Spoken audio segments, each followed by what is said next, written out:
नमस्कार, माझे नाव गौरी विठ्ठल पवार. शाळेचे नाव जिल्हा परिषद प्राथमिक शाळा शिंदे टाकळी. आत्मनिर्भर भारत मिशन अंतर्गत आमच्या टीमने स्वच्छ पाणी हा उपक्रम राबवला आहे. आम्ही गावात जाऊन घरच्या घरी स्वच्छ पाणी कसे तयार करायचे हे लोकांना सांगितले. लोक घरच्या घरी स्वच्छ पाणी तयार करू लागले. लोकांना नवीन मशीन घेण्याची गरज पडली नाही. लोकांची पैशांची बचत होऊ लागली. त्यामुळे लोकांची आजाराची शक्यता कमी झाली. चला तर भेटूया आमच्या टीमला. नमस्कार, माझे नाव धनश्री आहे. मी या टीमची सदस्य आहे. नमस्कार, माझे नाव अक्षरा आहे. मी या टीमची सदस्य आहे. नमस्कार, माझे नाव तेजस्विनी आहे. मी या टीमची सदस्य आहे.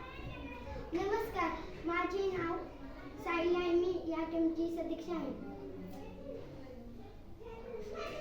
स्वच्छ पाणी कसे तयार करायचे मी तुम्हाला सांगते. एक मोठे भांडे घ्या. त्या भांड्यात बारीक वाळू, खडे, कोळसे, रेती व इतर साहित्य टाका. त्यानंतर तिच्यात अशुद्ध पाणी टाका. त्याच्यानंतर एक छिद्र पाडा. त्या छिद्राला एक सुती कपडा लावा. त्याच्यानंतर ते अशुद्ध पाणी शुद्ध पाण्यात रूपांतर होते. त्याच्यानंतर ते पाणी आपल्या पिण्यासाठी व उपयुक्त होते.